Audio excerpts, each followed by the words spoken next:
Hello everyone, welcome to my UPSC. MPPSC assistant professor का इसका क्या पैटर्न है, क्या सिलेबस है, क्या क्राइटेरिया एलिजिबिलिटी, वो हम डिस्कस कर चुके हैं। चैनल पे अवेलेबल हैं वो वीडियोज, या फिर आप हमारी वेबसाइट है myupsc.com, इस पे आपको सब मिल जाएगा, पीडीएफ वगैरह है, डिटेल में जो भी आप देखना चाहे वो सब अवेलेबल है। आप गूगल में सर्च करते हैं, उसके आगे अगर माई यूपीएससी लिख देंगे तो उसमें आ जाएगा। आप वहाँ जाके जो भी आपको चेक करना है, किस सब्जेक्ट में कितनी वैकेंसी है, क्या सिलेबस है, क्या एज क्राइटेरिया है, वो सारा यहाँ मिल जाएगा।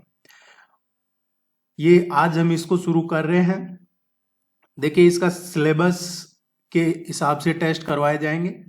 टेस्ट हिंदी और इंग्लिश दोनों मीडियम में करवाए जाएंगे। सपोज ये टेस्ट जो करवा रहे हैं ये इंग्लिश में है, तो ये हिंदी में भी अवेलेबल है। वो जिस मीडियम में आप ज्वाइन करते हैं, जैसे अगले वीक से टेस्ट सीरीज शुरू करवा रहे हैं, तो अगले वीक से आप जैसे जिनको ज्वाइन करना चाहते हैं तो वो अपने मीडियम के हिसाब से हिंदी में ज्वाइन करते हैं तो हिंदी में, इंग्लिश में ज्वाइन करते हैं तो इंग्लिश में।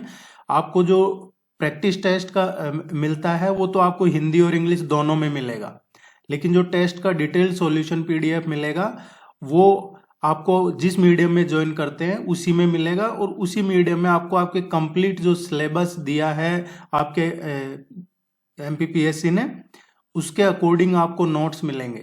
हिंदी इंग्लिश दोनों में नोट्स अवेलेबल हैं। तो अगले वीक से टेस्ट सीरीज शुरू करवाएंगे। अभी थोड़ा सा रफली आपको आइडिया हो जाएगा कि आपका सिलेबस क्या है, इसलिए टेस्ट करवा रहे हैं। पहला टेस्ट आज, कोई भी क्वेरी है आप इस नंबर पे व्हाट्सअप करके मैसेज छोड़ सकते हैं, आपको जवाब मिल जाएगा, या फिर आप कमेंट सेक्शन में भी पूछ सकते हैं। Let's begin. देखिए, किसी भी एग्जाम को क्लियर करने के लिए उसके सिलेबस को फॉलो कीजिए, सबसे बेस्ट वही है। क्वेश्चन नंबर फर्स्ट है, भीमबेटका रॉक शेल्टर्स, ये UNESCO world heritage site is located at which place. कोई भी क्वेश्चन आपके सिलेबस से बाहर नहीं है। ये जो भीमबेटका है ये यूनेस्को वर्ल्ड हेरिटेज साइट है, एक तो ये आपको ध्यान में रखना है, और दूसरा ये कहाँ पे है ये पूछा गया है, तो ये रायसेन डिस्ट्रिक्ट में है, मध्य प्रदेश में। ये इकलौती ऐसी साइट है जो तीनों एरा जो है ह्यूमन सेटलमेंट के, जो पैलियोलिथिक, मेसोलिथिक और चालकोलिथिक, पैलियोलिथिक, मेसोलिथिक और चालकोलिथिक, ये तीनों एराओं का यहाँ पे एविडेंस है। ये इंपॉर्टेंट है, आप जरूर ध्यान रखिएगा। Which district of Madhya Pradesh has become the first completely functionally literate district of India. Madhya Pradesh का कौन सा ऐसा डिस्ट्रिक्ट है, पहला डिस्ट्रिक्ट है ये मध्य प्रदेश का है, लेकिन ये इंडिया का पहला है जो फुली फंक्शनली लिटरेट है। ये एक्चुअली स्पेशल और भी इसलिए हो जाता है, ट्राइबल डोमिनेंट डिस्ट्रिक्ट है ये, जो अभी recently completely functionally literate district बना है। ये है बी, मंडला डिस्ट्रिक्ट जो है ये इसका करेक्ट आंसर है।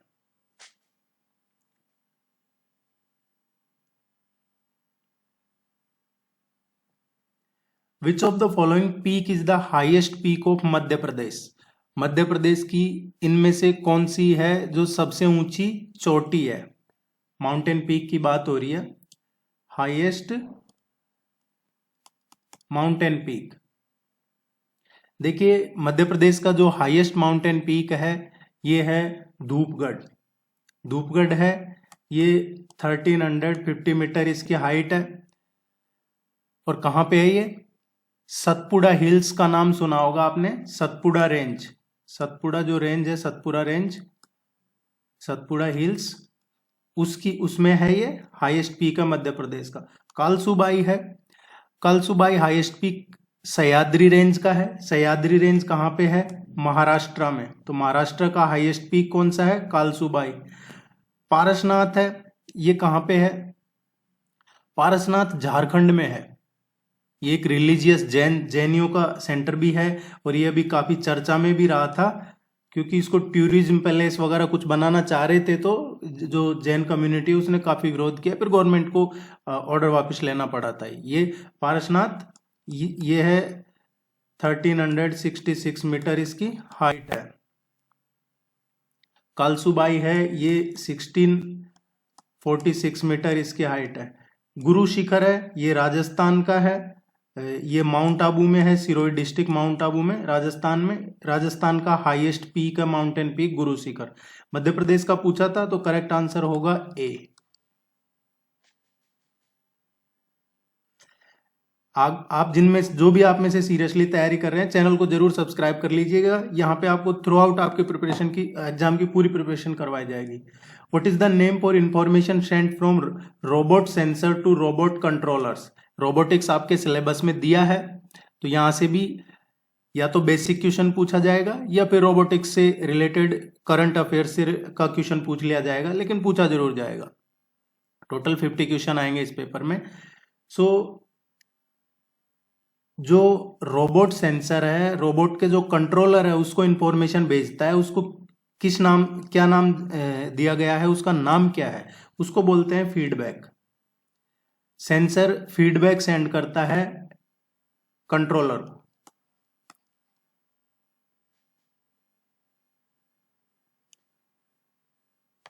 The capital of Malwa in 14th century was? 14वीं शताब्दी में मालवा की राजधानी इनमें से कौन सी थी? देखिए शुरू में क्या है, इनिशियली मालवा की जो कैपिटल थी वो थी धार। धार मालवा की राजधानी थी, लेकिन बाद में जल्दी ही ये इसको शिफ्ट कर दिया गया मांडू। एक्चुअली क्या है, दिल्ली सल्तनत के टाइम की है ये, जो दिल्ली सल्तनत के टाइम पे जो पहले मालवा के गवर्नर थे दिलावर खान ने 1401 में जब तैमूर ने दिल्ली पे अटैक किया था, तो इसने क्या है, जो दिलावर खान की बात कर रहे हैं, जो पहला गवर्नर बना था मालवा का, दिलावर खान ने खुद को या इसका मालवा का सुल्तान घोषित कर दिया जैसे ही तैमूर ने दिल्ली पे अटैक किया। उसके बाद क्या हुआ कि मालवा सल्तनत की शुरुआत हो गई और फिर इसकी राजधानी मांडू बना दी गई। तो क्वेश्चन में 14th सेंचुरी पूछा है, तो धार ना करें, 14वीं शताब्दी का पूछा जाता है, तो मांडू इसकी राजधानी थी।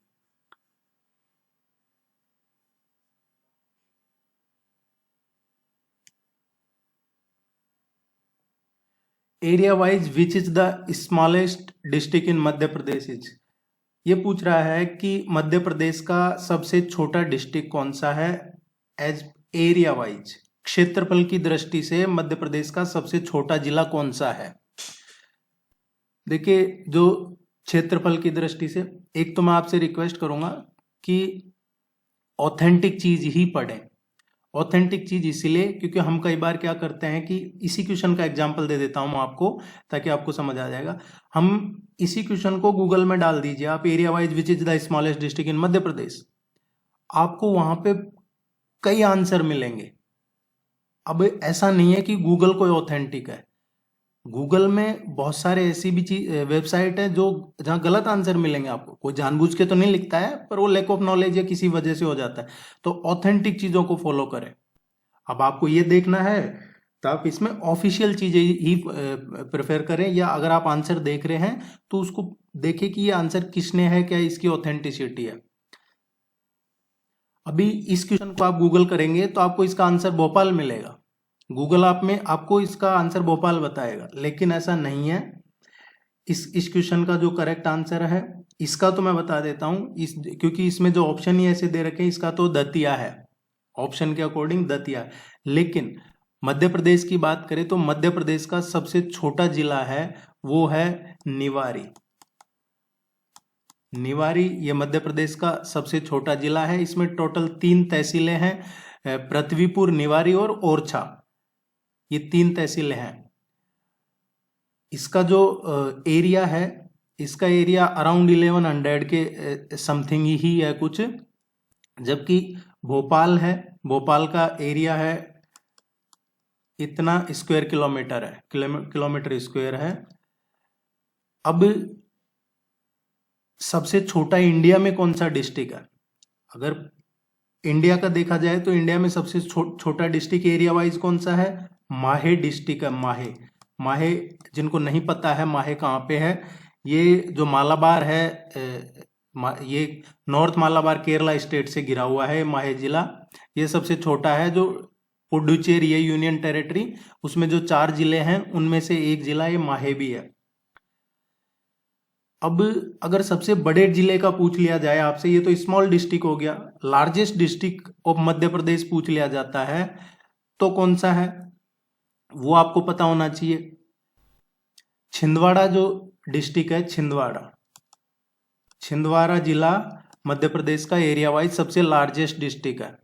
निवारी का तो सबसे छोटा हो गया, लेकिन छिंदवाड़ा सबसे बड़ा है। इंडिया की बात करें तो आपको वही फिर मैं गूगल का बताऊंगा। गूगल में आप डालेंगे कि इंडिया का सबसे लार्जेस्ट डिस्ट्रिक्ट कौन सा है, तो वो आपको बताएगा लेह। लेह बताएगा, जबकि ऐसा नहीं है। लार्जेस्ट डिस्ट्रिक्ट जो है वो है कच्छ डिस्ट्रिक्ट गुजरात का। ज्यादा फर्क नहीं है। लेह और जो कच्छ है गुजरात में, लेह है इसका 45,110 है, और जो कच्छ है इसका 45,674 है। तो ये इतना फर्क है। तो कच्छ सबसे लार्जेस्ट है। ये क्वेश्चन में दतिया है। देखिए, धीरे धीरे अगर आपने कुछ भी नहीं पढ़ रखा है मध्य प्रदेश के बारे में भी, तो आप फॉलो कर लीजिए। आपको इतनी तो नॉलेज हो जाएगी कि आप जनरल स्टडीज के पेपर की वजह से आपका सिलेक्शन नहीं रुकेगा, क्योंकि अभी टाइम काफी है, इसलिए कर सकते हैं आप। और वैसे भी कुछ ना कुछ तो पहली बार ही पढ़ना होता है लाइफ में। अमजद अली खान, ये famous personality from Madhya Pradesh, is associated with which of the following? Amjad Ali Khan ये फेमस पर्सनैलिटी का फेमस पर्सन या आपके सिलेबस में है इस तरीके का। तो मध्य प्रदेश से रिलेटेड जो भी फेमस पर्सनैलिटी रही है वो एक एक करके सबका जो भी इंपॉर्टेंट है वो करवाया जाएगा।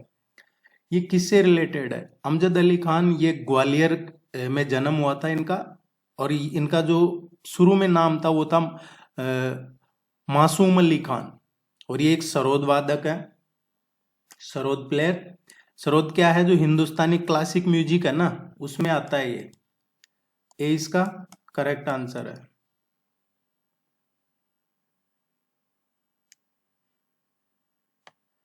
World's one of the largest megalithic statue of lord Rishabh Dev is located in. देखिए, ये मेगालिथिक क्या होता है, जो हिंदी वाले हैं, हिंदी मीडियम से कर रहे हैं, ये पूछा गया है कि जो वर्ल्ड में लार्जेस्ट स्टेच्यू है मेगालिथिक, महापाषाण काल सुना होगा आपने, पत्थरों का टाइम महापाषाण काल, उसकी बात हो रहा है। तो ये लॉर्ड ऋषभ देव की कहाँ पे है लोकेटेड है ये जो स्टेच्यू है?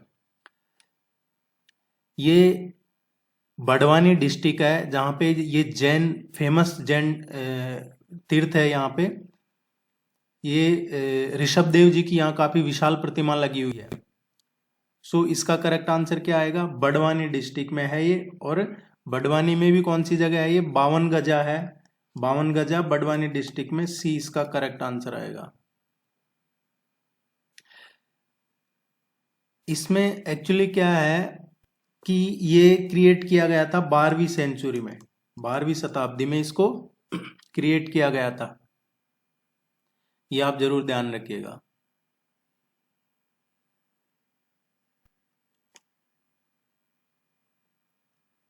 In which year was Lakshmibai National Institute of Physical Education established? Laxmibai national institute of physical education ये कब एस्टाब्लिश किया गया था? ये एस्टाब्लिश किया गया था, पहले तो ये इसीलिए एस्टाब्लिश किया गया था, फिजिकल एजुकेशन, स्पोर्ट्स को बढ़ावा देने के लिए, स्पोर्ट्स को के लिए इसको शुरू किया गया था।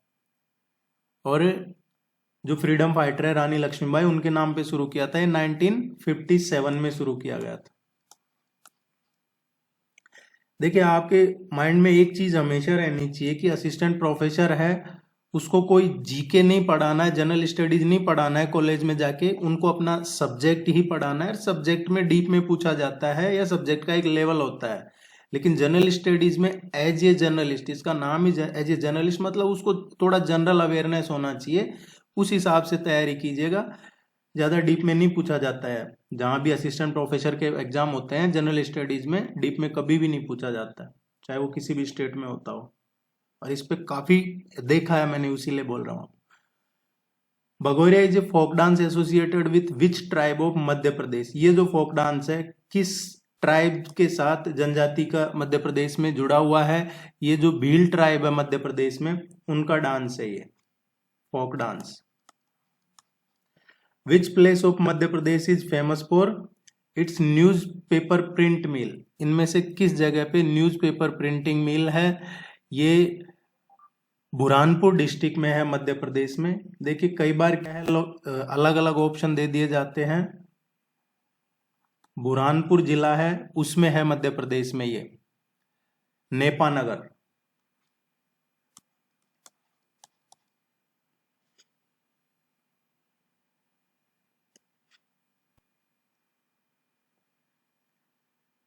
सेंसस आपके सिलेबस में है। एज पर census 2011 the literacy rate of Madhya Pradesh is, ये जो 2011 की जनगणना हुई है उसके अकॉर्डिंग मध्य प्रदेश की साक्षरता दर कितनी थी, कितनी है? इसमें भी आप चेक करेंगे तो आपको अलग अलग ऑप्शन मिलते हैं गूगल पे, तो जो सेंसस का ऑफिशियल डेटा है वही चेक कीजिएगा। इसका करेक्ट आंसर आएगा 69.3। मध्य प्रदेश की 2011 की जनगणना के अकॉर्डिंग साक्षरता दर 69.3% थी।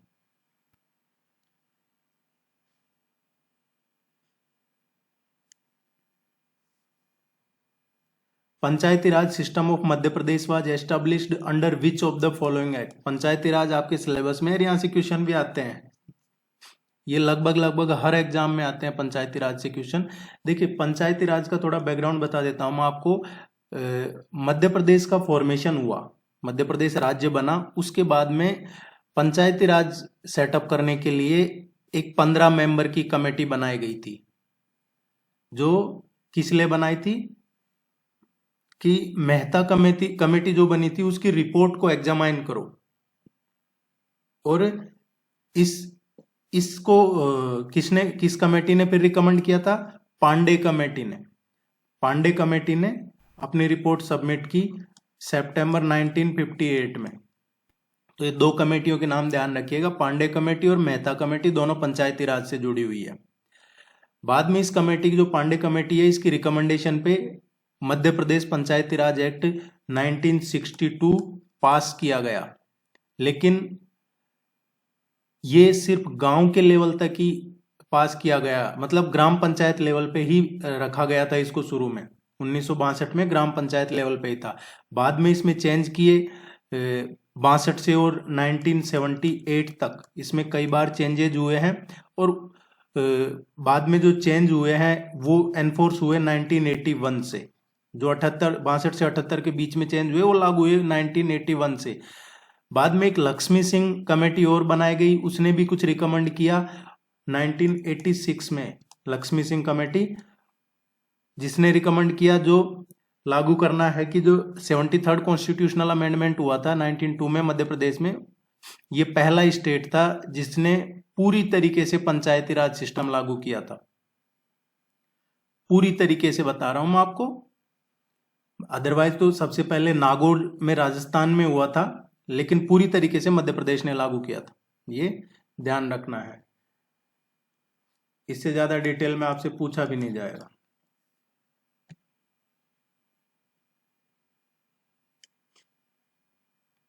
Which country is the FIFA world cup champion in the year 2022? 2022 का जो भी फीफा वर्ल्ड कप हुआ है ये किसने जीता है? देखिए ये जो फीफा वर्ल्ड कप है अभी अर्जेंटीना ने जीता है इसको, इसने फ्रांस को हराया था और अर्जेंटीना जीता है इसमें।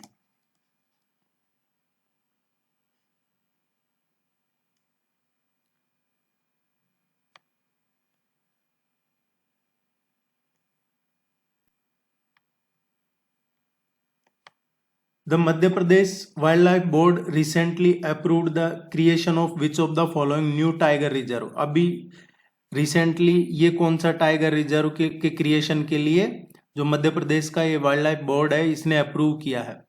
इसने अभी रिसेंटली दुर्गावती टाइगर रिजर्व के लिए अप्रूव किया है कि एक टाइगर रिजर्व क्रिएशन होगा, ये बनेगा। दुर्गावती टाइगर रिजर्व अभी बना नहीं है, ये बनेगा। और फिर क्या होगा कि ये जो पन्ना टाइगर रिजर्व है वो, और Ken Betwa link river link है, उसमें सबमर्ज है इसका। ये कहाँ फैला हुआ है ये भी थोड़ा सा ध्यान रखना। ये जो टाइगर रिजर्व बनेगा ये नरसिंहपुर है, दामोह है और सागर डिस्ट्रिक्ट। नरसिंहपुर, दामोह और सागर डिस्ट्रिक्ट, ये मध्य प्रदेश के 3 जिले हैं, इनमें फैला हुआ है इसका विस्तार, इस टाइगर रिजर्व।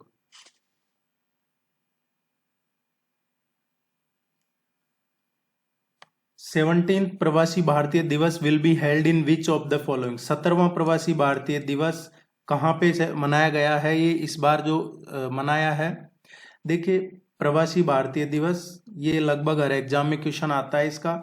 9 जनवरी को हर साल प्रवासी भारतीय दिवस मनाया जाता है।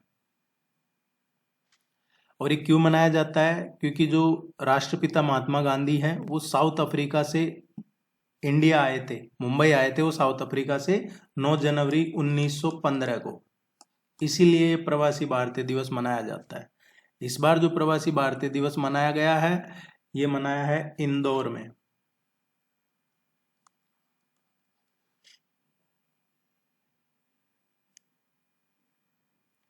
Bye recommendations of which commission Madhya Pradesh was establish. ये क्वेश्चन में पूछा गया है कि किस कमीशन के रिकमेंडेशन के बेस पे मध्य प्रदेश बनाया गया।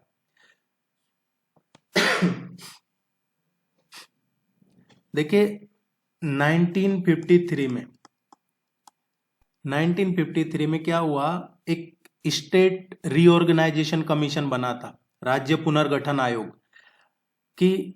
क्योंकि उस टाइम देश आजाद हुआ था, कॉन्स्टिट्यूशन बना ही था, तो किस राज्य की बाउंड्री कहां तक होगी ये तय करने के लिए एक 1953 में 1953 में स्टेट रीऑर्गेनाइजेशन कमीशन राज्य पुनर्गठन आयोग बनाया गया सेंट्रल गवर्नमेंट के द्वारा दिसंबर 1953 को।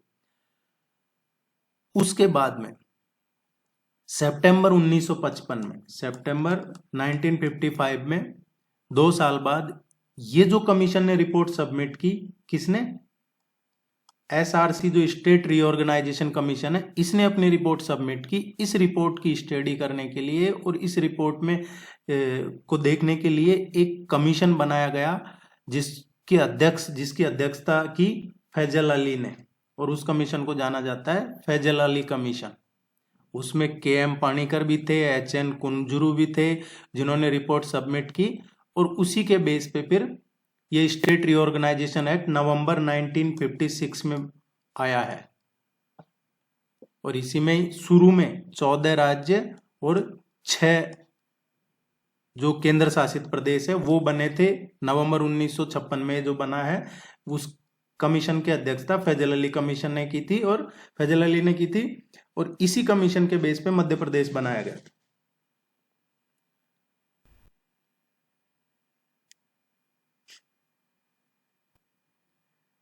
What was the ancient name of Ujjain. Ujjain का पुराना नाम क्या था, पौराणिक नाम क्या था? जो उज्जैन है इसको एंशिएंट टाइम पे है जो अवंतिका के नाम से जानते थे, क्योंकि ये अवंती किंगडम की राजधानी हुआ करता था। और यहाँ पे इस सीट पे एम्परर जो अशोक था वो भी बैठा है। कब? 2nd सेंचुरी BC, उसमें अशोक भी रहा है सीट पे। इस किंगडम था जो अवंती किंगडम, इसीलिए इसको अवंतिका के नाम से भी जानते।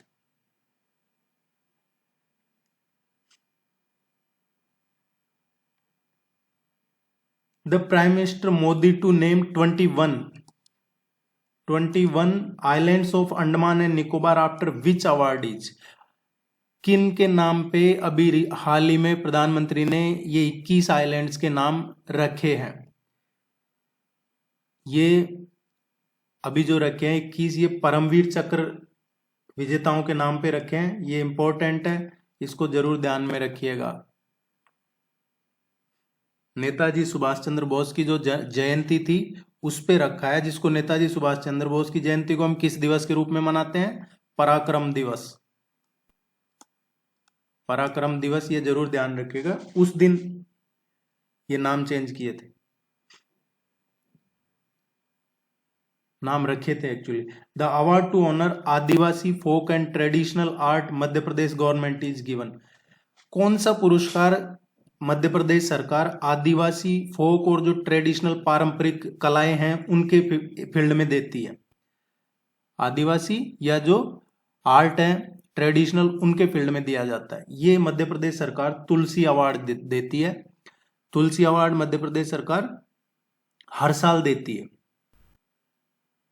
और तुलसी कौन थे? तुलसीदास। तुलसीदास जो रामचरितमानस के लेखक भी रहे हैं, an epic devoted to lord Rama. Tulsidas ने रामचरितमानस लिखी, उनके नाम पे ये अवार्ड दिए जाते हैं। कोई भी क्वेरी है, कोई भी डाउट है, कमेंट सेक्शन में पूछ लीजिएगा या इस नंबर पे मैसेज करके पूछ लीजिएगा। Match the following: diamond, Mandu, Chitrakoot, गुजरी महल। देखिए डायमंड हम सभी जानते हैं, मध्य प्रदेश की बात हो रही है तो पन्ना डिस्ट्रिक्ट जो है मध्य प्रदेश का, वहां सबसे ज्यादा डायमंड पाया जाता है। मांडू, मांडू किसके लिए फेमस है? ये धार जिले में है, मांडू है जो।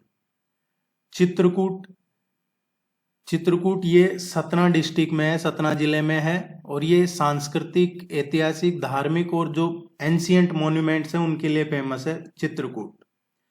गुजरी महल, गुजरी महल है, देखिए कंफ्यूज नहीं होइएगा, दो गुजरी महल है। एक गुजरी महल है ग्वालियर में, इसका निर्माण करवाया था राजा मान सिंह तोमर ने 15th सेंचुरी में, 15वीं शताब्दी में राजा मान सिंह तोमर ने इस गुजरी महल का, ये गुजरी महल का क्वेश्चन डायरेक्ट भी पूछा जा सकता है, इसलिए मैं डिटेल में बता रहा हूं।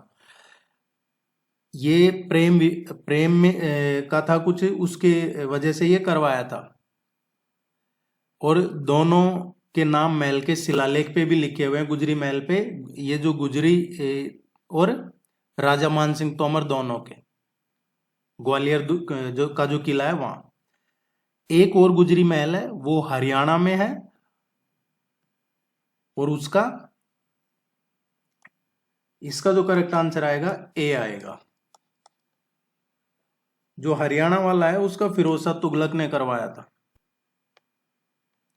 NMEICT स्टैंड्स फॉर, ये ICT के इस तरीके के क्वेश्चन अक्सर एग्जाम में पूछे जाते हैं। इसका फुल क्या फॉर्म है? National mission on education through ICT, information and communication technology. Khelo India youth game 2022 was organised at which of the following. जो खेलो इंडिया यूथ गेम हुए हैं 2022 के, वो कहाँ पे ऑर्गेनाइज किए गए थे? देखिए खेलो इंडिया गेम्स जो हुए हैं ये मध्य प्रदेश में हुए हैं। अब आपको जो ध्यान रखना है इंपॉर्टेंट, मध्य प्रदेश में 8 जगह हुए हैं ये, 8 सिटीज में। मध्य प्रदेश में जो हुआ है खेलो इंडिया यूथ गेम का 5वां एडिशन हुआ था, 5th एडिशन जनवरी में, और ये 8 जगह हुआ है, 8 सिटीज में। और वो 8 सिटीज के नाम मैं बता देता हूं आपको। महेश्वर, बालाघाट, जबलपुर, ये जबलपुर का एक बेड़ा घाट का क्वेश्चन आता है कई बार एग्जाम में, ग्वालियर या फिर उज्जैन, इंदौर एंड भोपाल, ये 8 सिटीज में हुआ है इसका। तो या आप 8 सिटीज के नाम ध्यान रखिएगा, कोई से भी दिया जा सकता है आपको ऑप्शन में से। इस ऑप्शन के अकॉर्डिंग जो करेक्ट आंसर है वो है डी। नहीं, ये इसका वाज नॉट ऑर्गेनाइज्ड आएगा, इनमें से किस जगह नहीं हुआ था। सो यहां पे नहीं हुआ, देवास में।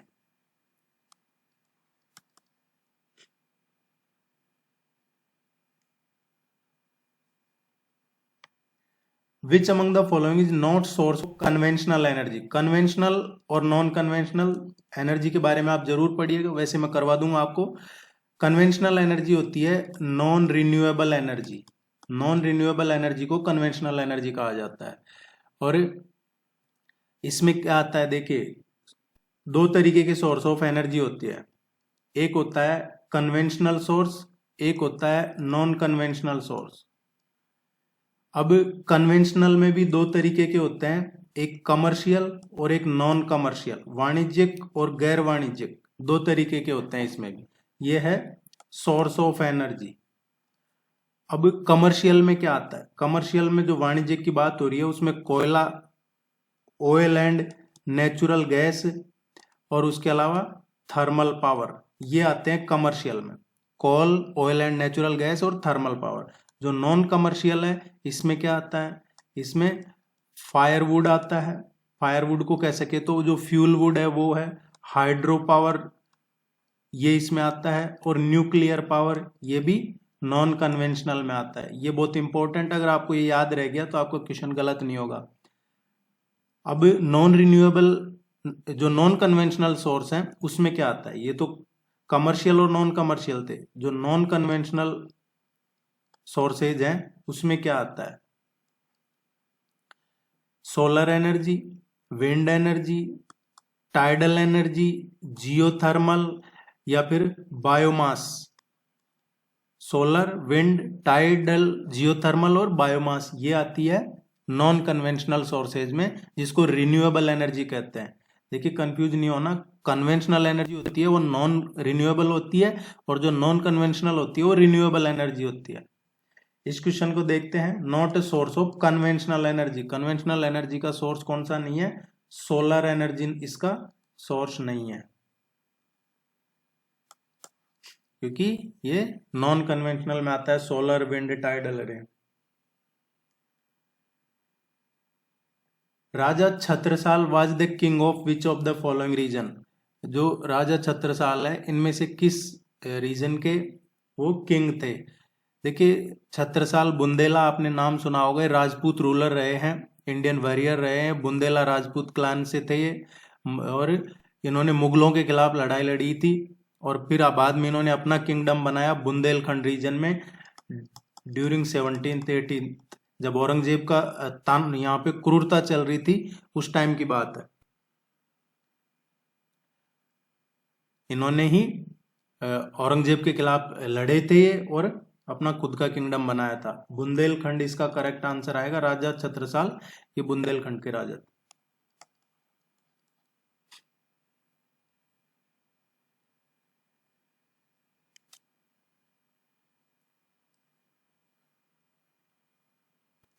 विच year has been declared as the international year of millets. ये क्वेश्चन आपको लगभग चाहे आप railway, banking, SSC, state PSC, assistant professor, हर एग्जाम में मिलेगा। बस डिपेंड करता है कि एग्जाम का लेवल क्या है।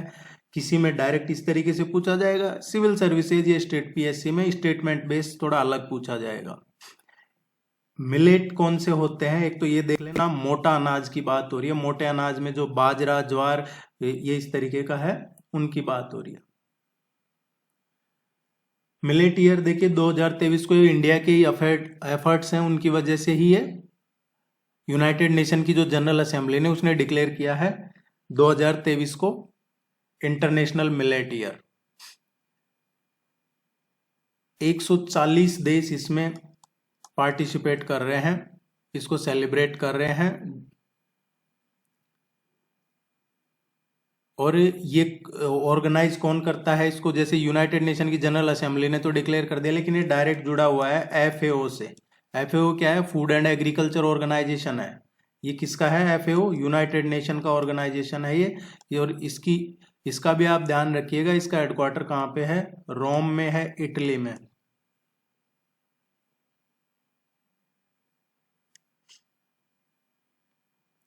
मध्य Pradesh share its boundary with how many states.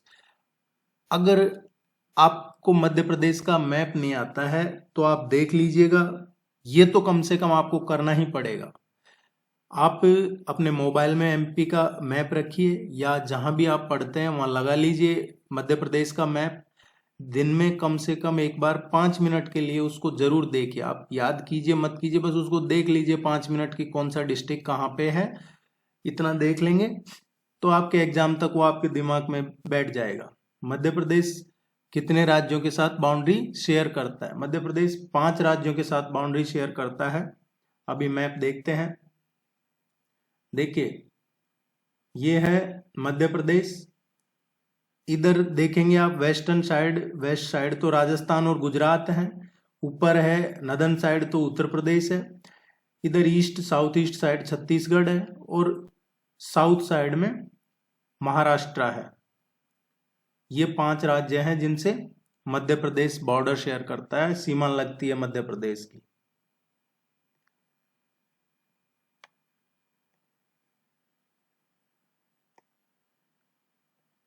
Ganjiapet Castle, which was seen in news.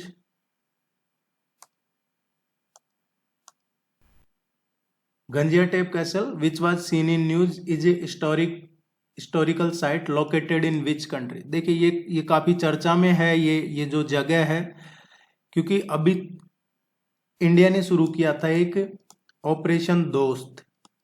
Operation दोस्त तुर्की की मदद के लिए शुरू किया था जब तुर्की में अभी अर्थक्वेक आया था, तुर्की और सीरिया में दोनों में। तो भारत ने ऑपरेशन दोस्त शुरू किया था, इसको जरूर ध्यान रखिएगा।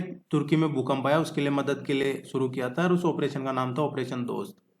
ये जो जगह है गंजियाटेप कैसल, ये भी तुर्की में ही है। ये ऐसे तो कई जगह वहां पे एक तरीके से बर्बाद हुई है भूकंप में, लेकिन ये स्पेशल इसलिए है क्योंकि ये जब रोमन एम्पायर हुआ करता था उस टाइम पे ये रोमन एम्पायर इस महल को, ये काफी पुराना महल है गंजियाटेप कैसल है, जो इसको वॉच टावर के रूप में यूज लेते थे। इस महल से वो पूरे रोम को देखते थे कि क्या गतिविधि चल रही है, चाहे वो दूरबीन से देखते होंगे या कैसे, पर ऐसा है। ये इसका करेक्ट आंसर तो सी आएगा। इसके बारे में जरूर पढ़िएगा अगर और आपको कहीं से मिलता है तो, अदरवाइज और आने वाले टाइम में करवा देंगे। ये रोमन एम्पायर से जुड़ा हुआ है। Which state launch the chief ministers residential land right scheme? ये लैंड राइट स्कीम मुख्यमंत्री आवासीय भू अधिकार योजना, मुख्यमंत्री आवासीय भू अधिकार योजना अभी किसने लॉन्च की है? ये चीफ मिनिस्टर ऑफ मध्य प्रदेश ने अभी शिवराज सिंह चौहान ने लॉन्च की है। 20 का करेक्ट आंसर आएगा। इसमें क्या है, मुख्यमंत्री जी ने लॉन्च किया है तो इसके इसलिए किया है कि जिनकी जो बेनिफिशियरी है इस स्कीम में उनको उनका लैंड राइट्स मिले, इसीलिए किया है। क्योंकि कई बार क्या होता है जो पुअर सेगमेंट होता है उस पे उसकी जमीनों पे लोग कब्जा कर लेते हैं, तो उनको भी इसमें कंसिडर किया। Which of the following districts in the is the new 52nd district formed in the state of Madhya Pradesh? 52वां जिला कौन सा है मध्य प्रदेश का? जो 52वां जिला बना था वो कौन सा बनाया गया था? जिसकी थोड़ी देर पहले हम बात कर रहे थे, निवारी, जो जिसका एरिया सबसे छोटा है, वो ही 52वां डिस्ट्रिक्ट है। ये बुंदेलखंड रीजन में आता है। और इससे है जो देखिए निवारी है, ये इससे बेतवा रिवर यहीं से पास होती है, बेतवा नदी इस जिले से होके पास होती है। और जो ओरछा टाउन है एंशियंट किंग बुंदेलखंड के, वो उनका भी इससे कनेक्शन है। और जो टीकमगढ़ जिला है उससे अलग हुआ है ये पहले टीकमगढ़ जिले का पार्ट हुआ करता था, अब ये अलग हो गया। नेशनल हाईवे 39 यहाँ से निकलता है, नेशनल हाईवे 44 यहाँ से निकलता है, नेशनल हाईवे 539 भी निवारी जिले से ही निकलता है। ये थोड़ा सा आपको एक्स्ट्रा बताना था इसलिए। Which of the soil is not found in Madhya Pradesh? कौन सी मिट्टी मृदा मध्य प्रदेश में नहीं पाई जाती है? देखिए मध्य प्रदेश में डिवाइड है सोयल, 5 टाइप की सोयल पाई जाती है मध्य प्रदेश में, 5 तरीके की। Black soil, red soil, yellow soil, alluvial soil laterite soil, और ये इस तरीके की सोयल पाई जाती है। मेनली ये 5 तरह की पाई जाती है। सो आप इनमें से भी ऑप्शन से देखेंगे तो अरिड सोयल मध्य प्रदेश में नहीं पाई जाती।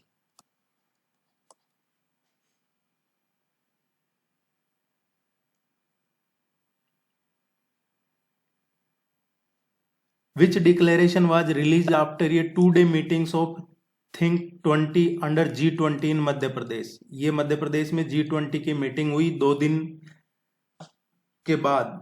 जो ये Think 20 है, इसकी मीटिंग G20 का ही पार्ट है ये Think 20। उसने रिलीज किया कौन सा डिक्लेरेशन? ये है भोपाल डिक्लेरेशन। ये पूछा जाएगा एग्जाम में, क्योंकि भोपाल डिक्लेरेशन में क्या है, प्रमोट करना है ट्रेडिशनल मेडिसिन सिस्टम को। लाइक क्या है ट्रेडिशनल मेडिसिन सिस्टम? आयुष। जो इंफ्रास्ट्रक्चर है, वैल्यू ओरिएंटेड इंफ्रास्ट्रक्चर है, वो डेवलप करना है। इस तरीके की चीजें हैं इसमें। Inclusive development all section of society के लिए, या फिर महिलाओं के लिए, बच्चों के लिए स्पेशल अटेंशन हो, और गैप खत्म हो। ये भोपाल डिक्लेरेशन में एक जो इंपॉर्टेंट चीज है पूछी जा सकती है एग्जाम में, कि जो नॉर्थ और साउथ है इसका गैप खत्म होना चाहिए, इस पे ब्रिज हो, इस गैप पे। बाकी जो G20 के सस्टेनेबल डेवलपमेंट गोल है उनको अचीव किया जाए, इस तरीके की चीजें इसमें हुई है। यहां से एक टर्म और निकल के आई है, ट्रायंगुलर कोऑपरेशन। ट्रायंगुलर कोऑपरेशन यहां से निकल के आया। तो पूछा जाए ट्रायंगुलर कोऑपरेशन में कौन कौन है, तो गवर्नमेंट, ट्रायंगुलर जो कोऑपरेशन है इसमें गवर्नमेंट है, और प्राइवेट सेक्टर है, और सिविल सोसाइटी है। गवर्नमेंट, प्राइवेट सेक्टर और सिविल सोसाइटी, ये ट्रायंगुलर कोऑपरेशन इसी डिक्लेरेशन से निकल के आई है ये टर्म। रिवर हिरान, टिंडोनी और Barna are the right bank tributaries of. ये किस नदी की राइट बैंक ट्रिब्यूटरीज हैं? ये नर्मदा रिवर की राइट बैंक ट्रिब्यूटरीज है। नर्मदा को रेवा भी कहा जाता है। नर्मदा नदी की राइट बैंक ट्रिब्यूटरीज है। नर्मदा है ये 5वीं सबसे लार्जेस्ट रिवर है इंडिया की, और इसकी खासियत ये है ये वेस्ट साइड फ्लो होती है, वेस्ट फ्लोइंग रिवर है। कहां से निकलती है ये तो आपको पता ही होगा। ये अमरकंटक, जो विंध्याचल पर्वतमाला है, और दूसरा सतपुड़ा पर्वतमाला। एक तो विंध्याचल रेंज है और सतपुड़ा रेंज है। ये दोनों कहाँ मिलते हैं? ये जो मिलते हैं ये मिलते हैं मैकाले रेंज में। यहाँ पे अमरकंटक यहीं से निकलती है। नर्मदा और सोन नदी ये यहीं से निकलती है अमरकंटक से। एक जोहिला रिवर और है, वो भी यहीं से निकलती है। According to Indian state of forest report 2017, the record forest area of Madhya Pradesh is how many % of its geographical area? Madhya Pradesh का जो टोटल जियोग्राफिकल एरिया है उसका कितना % उसमें वन है, फॉरेस्ट है, 2017 की फॉरेस्ट रिपोर्ट के अकॉर्डिंग? ये पूछा है क्वेश्चन में। तो मध्य प्रदेश का जो टोटल जियोग्राफिकल एरिया है उसका 30% मध्य प्रदेश में फॉरेस्ट है, 30.71%। ये जो फॉरेस्ट रिपोर्ट है 2017 उसके अकॉर्डिंग है। ये स्टेट पीएससी में पूछा जा सकता है अगर आप में से कोई तैयारी कर रहे हैं तो, बाकी आपके तो पूछा जाएगा।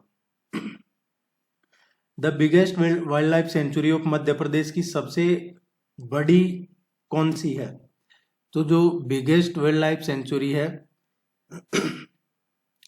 ये कवर करती है, देखिए, सागर डिस्ट्रिक्ट को, दामोह डिस्ट्रिक्ट को,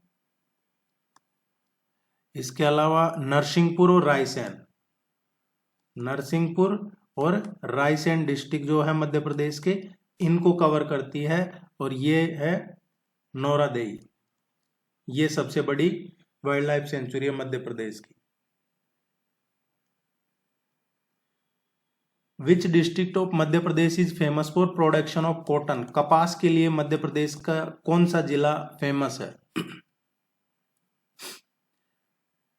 इस क्वेश्चन के अकॉर्डिंग आंसर देना है तो इंदौर इसका करेक्ट आंसर आएगा।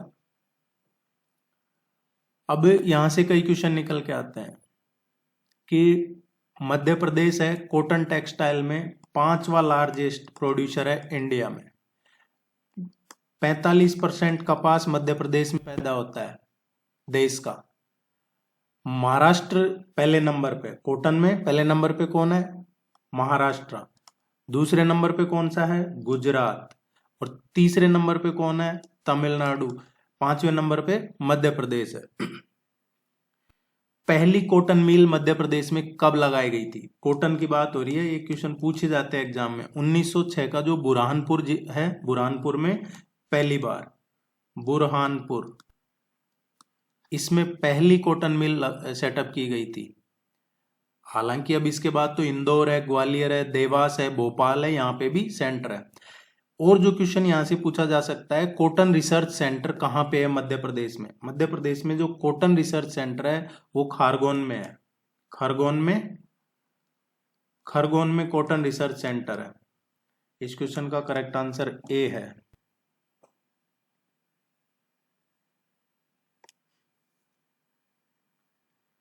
During British period Madhya Pradesh was created as central province on.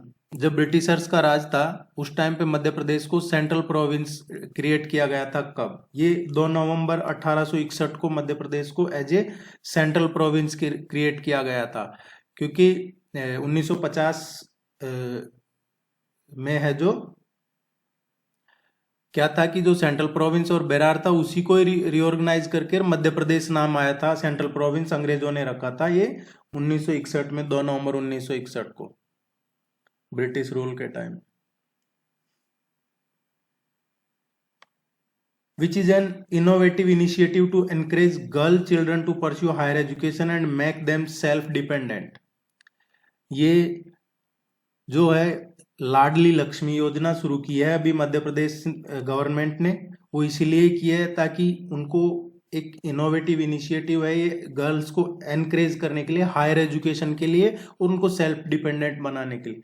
Important scheme है, इसको जरूर ध्यान रखिएगा, पढ़िएगा इसको। The building of legislative assembly of Madhya Pradesh in Bhopal was designed by. जो मध्य प्रदेश की लेजिस्लेटिव असेंबली की बिल्डिंग है वो किसने डिजाइन की थी? ये क्वेश्चन मध्य प्रदेश में कई एग्जाम्स में पूछा जाता है। ये चार्ल्स मार्क कोरिया ने डिजाइन की थी। देखिए चार्ल्स मार्क कोरिया ने, ये औरंगाबाद के रहने वाला थे और इसको काफी लंबा टाइम लगा था मध्य प्रदेश की इसको बनने में, लेजिस्लेटिव असेंबली को। ये चार्ल्स मार्क कोरिया ने बनाई थी। आपको ध्यान हो तो जो अहमदाबाद में साबरमती आश्रम है उसमें जो महात्मा गांधी म्यूजियम है वो भी इन्होंने ही बनाया था। राजस्थान में जयपुर में एक जवाहर कला केंद्र है, वो भी चार्ल्स मार्क कोरिया ने डिजाइन किया था। इस तरीके की कई चीजें, दिल्ली में चाहे नेशनल क्राफ्ट म्यूजियम है वो भी इन्होंने डिजाइन किया था। Which among the following cities is called cities of lake. देखिए इंडिया में 7 ऐसी सिटी है जिनको सिटीज ऑफ लेक कहा जाता है। एक है उदयपुर, उदयपुर है राजस्थान में, भोपाल है मध्य प्रदेश में, शिलोंग है मेघालय में, या फिर तमिलनाडु का कोडाईकनाल तमिलनाडु में, या फिर नैनीताल उत्तराखंड में, थाने महाराष्ट्र में, और श्रीनगर जम्मू कश्मीर यूनियन टेरिटरी में। ये 7 ऐसी जगह हैं जो अपने अपने राज्य में इनको सिटी ऑफ लेक्स कहा जाता है। मध्य प्रदेश में जो सिटी ऑफ लेक्स है वो भोपाल को कहा जाता है। झीलों की नगरी। The famous temple of Khajuraho were built by. Khajuraho का जो फेमस टेम्पल है वो किसने बनाया था? देखिए ये खजुराहो का जो फेमस टेम्पल है ये बनाया गया था 950 से 1050 के बीच में बनाया था। ये चंदेला डायनेस्टी थी, उन्होंने बनाया था।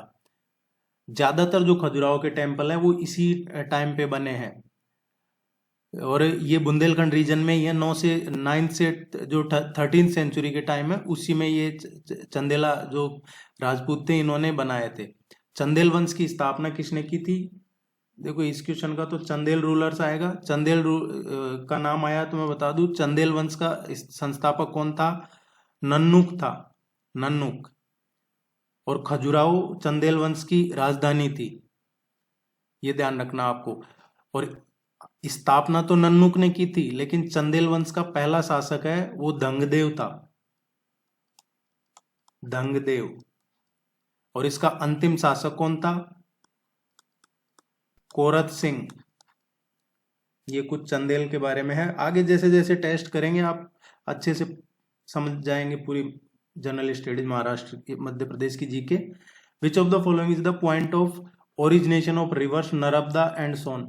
जो नर्मदा और सोन रिवर है वो कहाँ से ओरिजिनेट होती है? अभी हमने पढ़ा ये अमरकंटक से ओरिजिनेट होती है, जो मैकाल रेंज में है। मैकाल रेंज विंध्याचल और सतपुड़ा जहाँ के मिलती है वो मैकाल रेंज है। विंध्याचल रेंज और सतपुड़ा रेंज का मीटिंग पॉइंट मैकाल रेंज है, यहीं अमरकंटक है, यहीं से नर्मदा सोन निकलती है नदियां।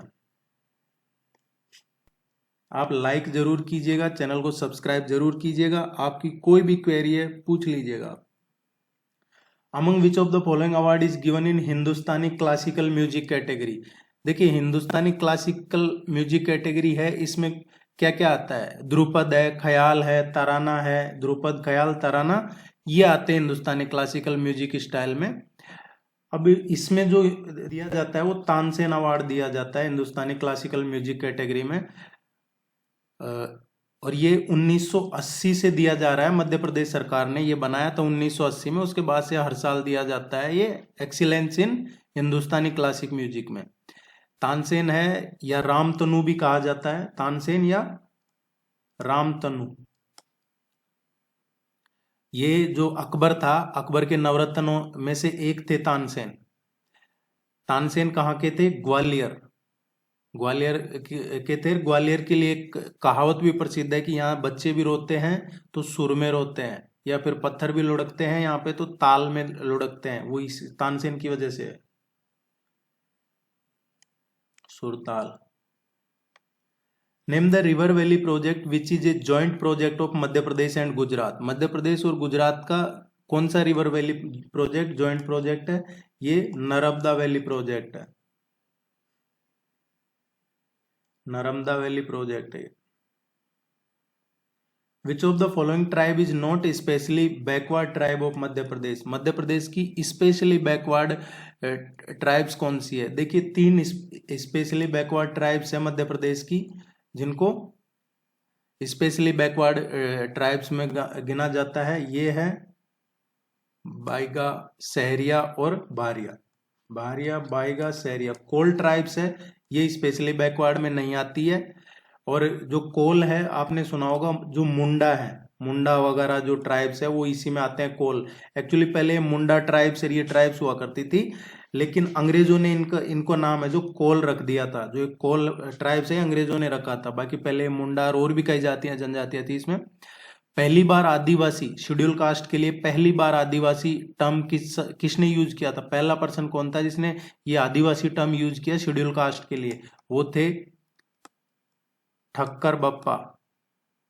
ठक्कर बप्पा, इन्होंने पहली बार यह आदिवासी शब्द शेड्यूल्ड कास्ट के लिए यूज लिया था। First mega food park of central India inaugurated eight which of the following? ये पहला मेगा फूड पार्क कहाँ पे इसका इनॉग्रेशन हुआ है?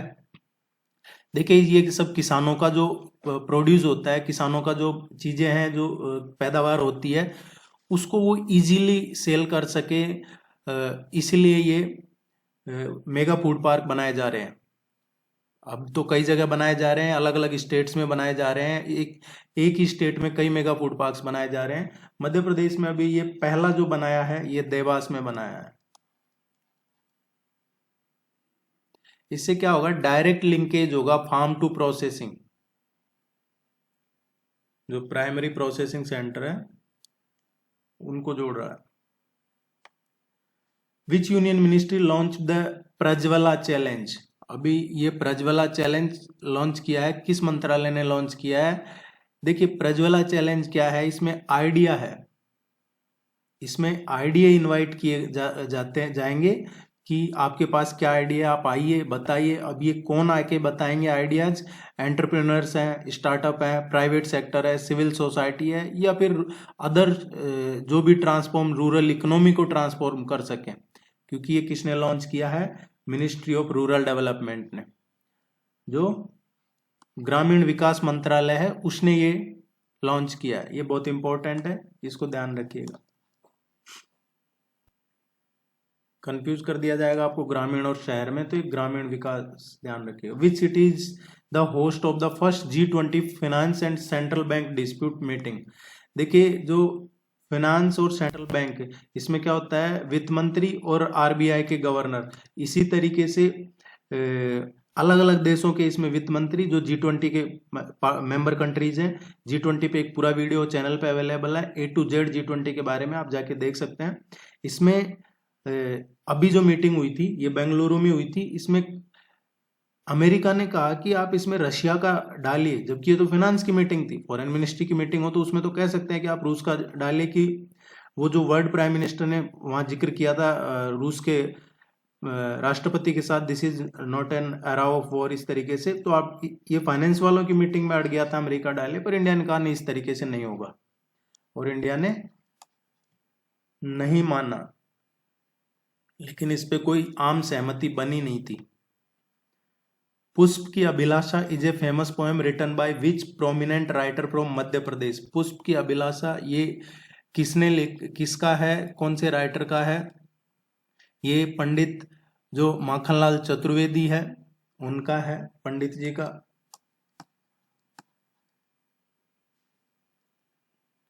इनका काफी कंट्रीब्यूशन रहा है जो छायावाद है उसमें। विच of the following is an instant messaging application. ये आपके ICT के में है। आपको कोई भी क्वेरी है आप इस नंबर पे मैसेज छोड़ दीजिएगा। नेक्स्ट वीक में टेस्ट सीरीज शुरू करवाएंगे। पेपर फर्स्ट और जो आपका सब्जेक्ट का पेपर है मोस्टली उसकी भी शुरू हो जाएगी और आपको डिटेल बताती जाएगी। करेक्ट आंसर कौन सा है इंस्टेंट मैसेजिंग एप्लीकेशन के लिए? व्हाट्सएप, गूगल टॉक, वीबर, ये तीनों ही इंस्टेंट मैसेजिंग ऐप है, तुरंत मैसेजिंग ऐप। तो 4 इसका करेक्ट आंसर आएगा। आप चैनल को सब्सक्राइब करके जाइएगा। आपको यूजफुल लगा हो तो मेरा रिक्वेस्ट है आपसे कि आप इसको लाइक जरूर कीजिएगा। All the very best, good luck, thank you very much.